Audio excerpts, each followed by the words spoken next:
Morning guys, welcome back to the channel, and today we are going to be working on Devon's launch edition. I know I had told you guys I had this coming up. Pretty excited about this car to come up for you guys and hopefully to be able to show you a bit more of normal day-to-day work versus the tuning, because I know some of you are kind of getting tired of that. So here we are. This is what we have. We have one of our BBR Stage 4 short blocks here, and then we have a set of our Stage 3 cylinder heads. These have a set of BC280 camshafts in it. Our Stage 4 is an out front closed deck V3 and 1/2-inch head studs with some Athena head gaskets. Those are optional on our Stage 4. You could just do a standard set of 11mm head studs, and then you could just do like a JE Pro Seal head gasket. That's originally what Devon was going to do, was the JE Pro Seal, but I talked him into going to the Athenas and be a little bit more spicy so we can do more power down the road. I told you guys we have an ETS full turbo kit for this car. It is a 6466 that should have a 105 housing. You know, that's what we like to use here. And I have yet to get his boxes open there to see. I think he did a 4-inch intercooler, so we'll be getting that up here. These front ends should accept a 4-inch without cutting anything in the front. If not, it's very minimal, if I remember right. So what we're going to be doing today is we're going to be getting that motor thrown in the car, and I will be going over tidbits of little DIY and helping you guys along with your build. So that way, if you're looking at putting a new rotate kit on your car or header and so forth on the car, you can see this video and understand more. Because today I'm going to get that dropped in. I probably won't do too much of like a time lapse. It's just going to be going through and updating you guys as we go. I did get a new care package from Rick that he sent over for batteries for our GoPros. Those are charging. As you can tell, I'm in the same attire that was recorded from this morning. So letting those record or charge, and then we'll try those babies out, see if they work better in the cold for us, because that has been a definite issue for the channel. So that's what we're going to be working on today. Then we have all Evo coming up soon. The parts came in for that thing to finish that build up. That's coming up soon, and then we have OVA looking very nice in the shop. So if you've seen us on Instagram or our social media on Facebook, you'll know why that's here and a little bit more about that car. So let's get to work today. This is our main focus. Time to get that motor into here. Bam, as promised, motor is in the car. Everything is in, clutch is working beautifully. Always number one thing to check, guys, when you put the engine in the car, make sure your clutch works. Make sure you have at least 2 bolts on the top, 2 bolts on the bottom, so it doesn't push the motor away from the transmission. And then something that I'm going to cover that always seems to come up. Even though we've made a lot of videos about it, I'm going to make another one. So we're putting the ETS Rotated Kit on here. Obviously we're doing a Precision 6466 on it. Precisions don't have coolant that runs through the turbo, so now what do we do for our coolant system that used to run for our turbo? So as I've made changes over the years, I found that leaving most of this bracket here for the water pump outlet here that comes up and goes across, usually this goes to your little reservoir that you have here. So I like to cut it right here anymore and then run the hose out. This will end up going to our AOS, one side of the AOS, and then the other side of the AOS will go to the back of the cylinder head in the factory spot. So that gives you a nice loop, and that gets rid of that coolant that used to go through the turbo. So hopefully that makes sense. Hopefully it's not too confusing. I will go ahead and show you again once we get more stuff in here. But now it is time to get this thing up in the air and get that beautiful ETS Rotated Kit on. Hopefully you guys enjoyed some of the glamour shots. We got our beautiful ETS V2 header on. You guys know we love this thing. Proven to make some of the most horsepower on the market. So we have this thing ranging from any one of our stock engines all the way up to Travis's. This is VA obviously, but Travis's car making 1,000 wheel on a V2 header. So if you're in the market, definitely look no further. Pick up yourself an ETS V2 header. And on top of that, like I said, guys, we had a full ETS Rotated Kit for this car, and this has a Precision 6466, and you know we have a 105 housing. So we have that on there. Everything's ready to go. It looks like we do have a precision wastegate on this one. Some of you probably ask why a precision wastegate. I know there was a shortage on tile. It was on back order for a while, so I know ETS switched over to precision. I've used these gates before. They work great. No boost control issues.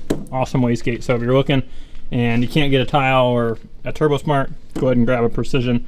And this is going to be, I believe they call theirs a 45 or 46, if I remember right. I'd have to look. But in the end, they're all the same thing. 44 to 45, 46, it's all the same flange. They all will work. So we have here a beautiful ETS Rotated Turbo Kit. This thing is going to be going on the car here, and it is in fact a 4-inch intercooler. I do like the clean look here. I imagine he's probably going to leave his grill in, at least I'm going to, and then he can make the decision of cutting this or removing it. You know, I've cut it in the past right here, so you can just see the intercooler and it looks really good, but I'll leave that up to him. For now, I'm going to go ahead start getting this Rotated Turbo Kit on the car and kind of walking you guys through some steps that I do that help and kind of through the install of it. So let's get the car brought down and let's get the up pipe on the car.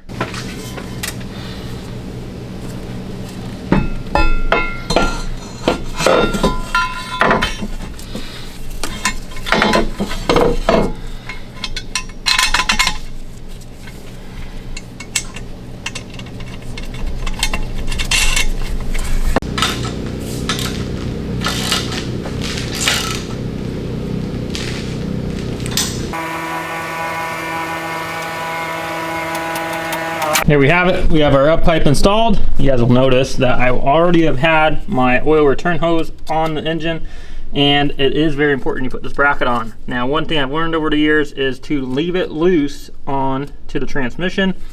Leave these loose as well.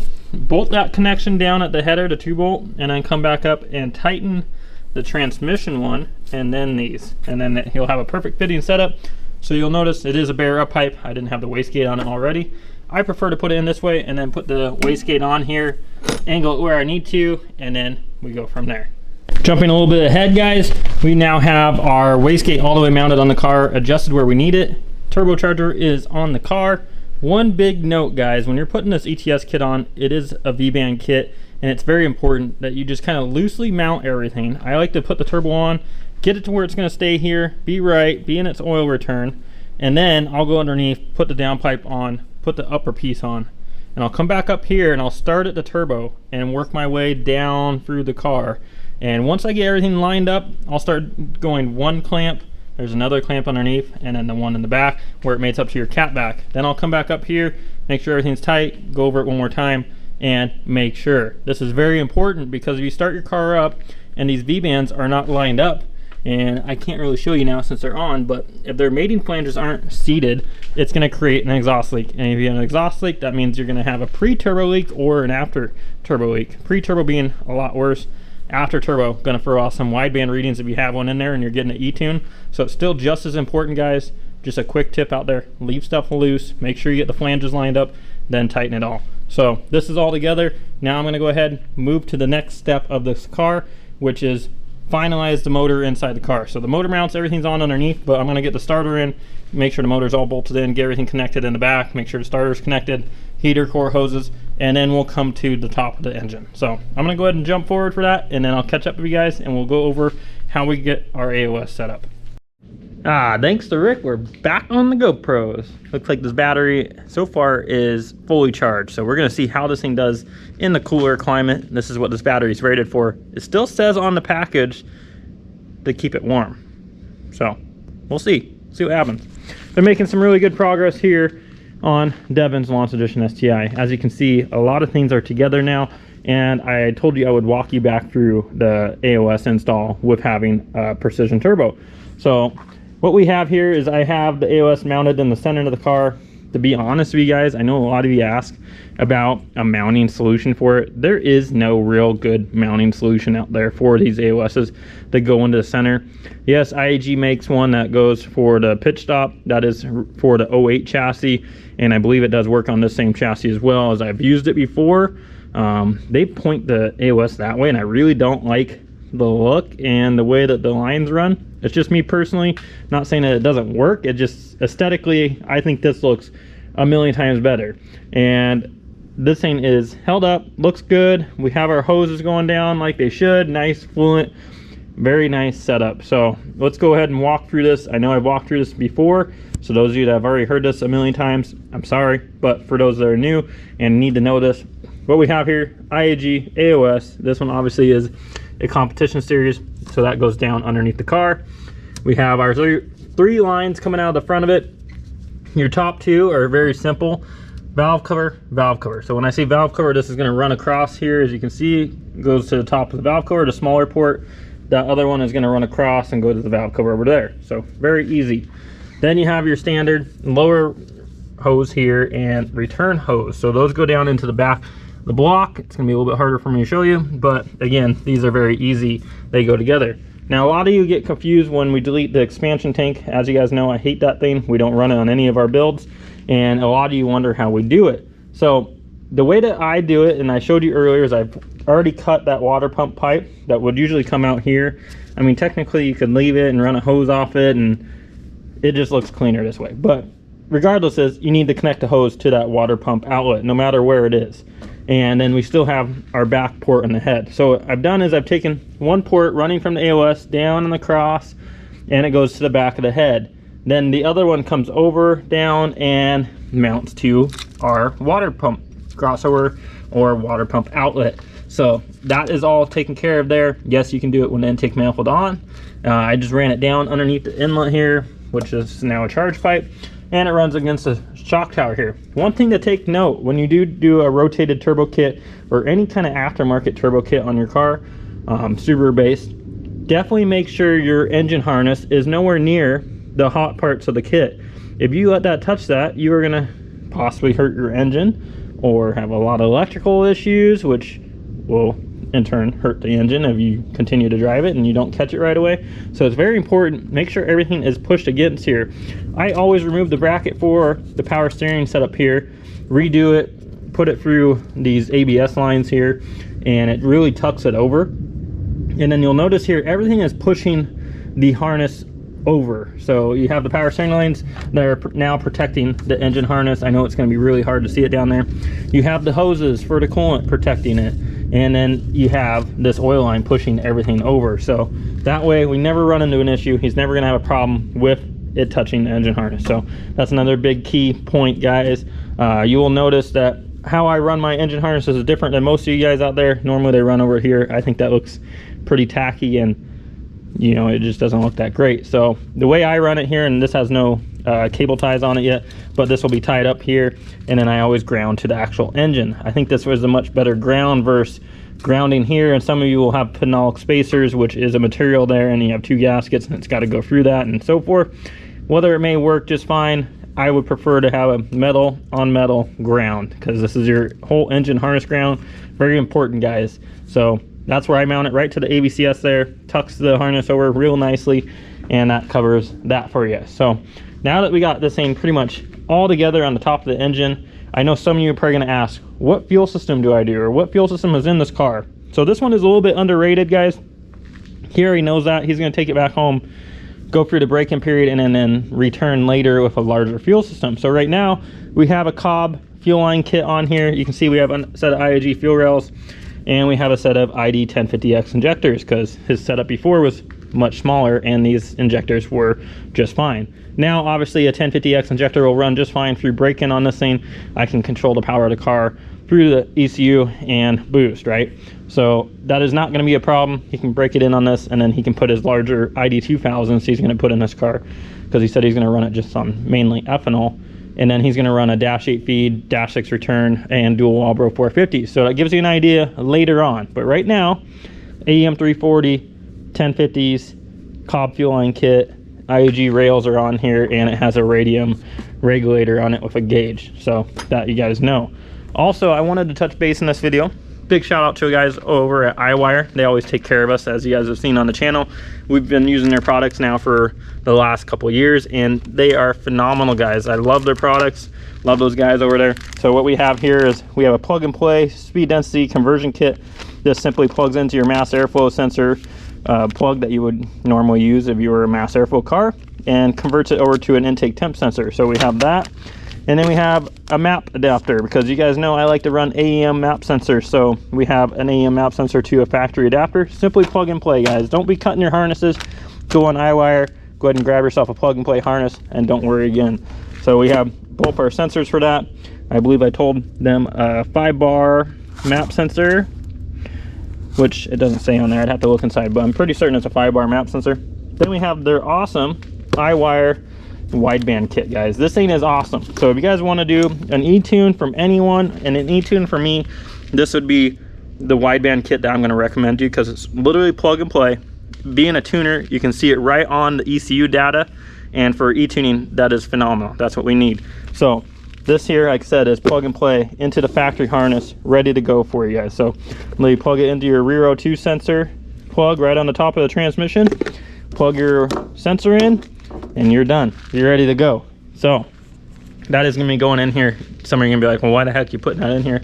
Car's here in person for tuning. It's very nice. You know, this car is from Colorado, so if anything does ever happen, he can just send me a data log. I see all the data there, and I can make any changes. So definitely a nice piece there. I'm going to continue along here. We're pretty close on getting this thing primed today and getting obviously all the fluids in it. I can get the power steering on, other belt on, alternator, radiator, and we're pretty close to the first startup, boys. So I'm going to keep chugging along on this thing. Probably go grab some food here soon, and then we'll do first crank. I'll walk you guys through that, and hopefully you guys are enjoying kind of an old day video in the new shop. So let's get back to work, and I'll skip forward and you guys will see us priming this engine. All right, guys, back from grabbing some food. Made some good progress, good headway on this. As you can tell, bumper cover is off, and I'm going to walk you guys through the front mount intercooler install. So this one does have the crash beam on here. One big tip, like I told you guys before with the turbo kit, is to make sure to leave all this stuff loose while you're trying to bolt it up. So I like to just get the bracket sitting on there, get an idea where I need to put my clamps. As you can see, we do have clearance. It's very tight, but you gotta know where to put your intercooler clamps. Otherwise, you're gonna have troubles when you go to put this crash beam on the front here. So make sure to do that. As you can tell, fits awesome. And coming over, you'll have some brackets and bolts that come with it to space out this washer fluid tank. So you can see it spaced out there, spaced out there. Intercooler is the smaller spacer, but everything is on. I just threw the intercooler pipe up to make sure I had this lined up correctly. But as you can tell, I've been making some good progress. So just gonna go through, clean up some of these hoses, wiring. I got some zip ties we ran out, so I'm gonna go through, clean all that up. And once that stuff's all cleaned up, then we can go ahead and get this thing primed. So there is oil in it right now. It's holding it, it's not leaking, so that's always a plus. And we can get this thing primed, and then we can go on to first start. So let me tidy up some things, finish up with some of this intercooler install. I just got to put a couple clamps on, and then we'll move on to getting it ready to prime. Bam, we got life. So battery's in. His is dead, so I had to put a different battery in it as per usual. It seems like every battery is always dead here. So got it in, crank sensor is unplugged, spark plugs are out. We are going to go ahead and crank this thing to get oil pressure. Hopefully no leaks. Push button car, so we're gonna do a couple intervals here and watch our oil light. Yeah, I know, the key's right here. This thing has like a dead key, and it may fight us right now. Come on, girl, come on. Really don't want to have to go get a battery today. Damn you, Devon. Why'd your key? Oh, come on. I might be SOL now. Oh. Okay. This primer. First cycle. She is going along. You will hear the engine pick up as long as your battery isn't dead. Son of a bitch. Every battery on here is dead. Come on. Come on, battery. And it's donezo. Donezo. What the heck? Alright. Wait for round 2. Let me grab a new battery that is not dead. Alright, round 2. Different battery in. Hopefully our key fob is gonna function. Keys are in here at least, so let's try this again. Come on, key. I know you hate me. I know this. Come on. Come on. Devon, you need a new battery. Ooh, I could take one out of mine up there, which might have to be what happens, because I don't know if this thing's gonna frickin' work for us. Come on, little buddy. Oh, I got life. There we go. Yeah, that's right, we got battery power. So you'll hear the engine start to pick up once it gets oil pressure. There she goes. And engine just starting to pick up. And we can see right there, we are building, I don't know if I can get it, 90 PSI on the starter. Not too bad, boys. All right, we are primed. Now, let's hope it's not all on the floor, because that would suck. It's looking pretty dry. All right, that is a good sign. That right there, that's from the radiator. So when I tipped it and put it down in the car, a little bit of residual, we're good to go. We can put spark plugs on this thing and get ready for that first startup, boys. So let me get my good old plugs over here for those wondering what plugs, if I can get this in the camera. LFR7 AIX. Ooh, and pretty girl over there. There we have it, guys. Devon's car is all the way together. I know I didn't do first start with you guys. I ended up just getting busy and knocking it out. As you can tell, everything looks really good. Couple small things to button up. Did the first, well, I did cam braking on the car, and then we went over and made sure we had no leaks. Then we went through and we did the first 50 miles. And this is the after. Look at this nice, beautiful color on our header. No leaks. Everything's looking good. So, super happy with this thing. I am going to end out the video here because I am tied up today and I don't have the keys on me, or I would start it up for you guys. So, you're just going to have to wait till next time. But thank you guys. Hopefully you liked a little bit more in-depth video. Seems like this new battery in this camera is doing much better. So thank you guys for watching, and I will see you in the next video, and you're not going to want to miss it.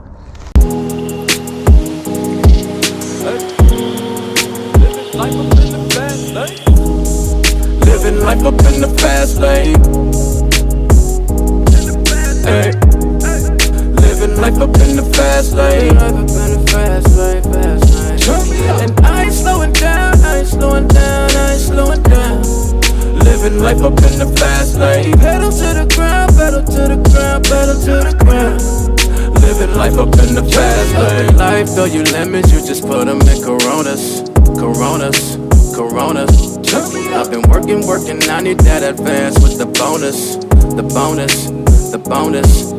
Ain't no thoughts about tomorrow, I'm just living in the moment. The moment. The moment. Full tank of gas and 200 on the dash. Bitch, I'm zoning, I'm zoning, I'm zoning. Fast lane. Living life up in the fast lane.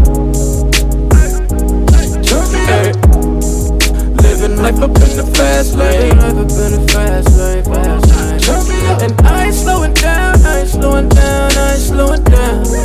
Living life up in the fast lane. Pedal to the ground, pedal to the ground, pedal to the ground. Living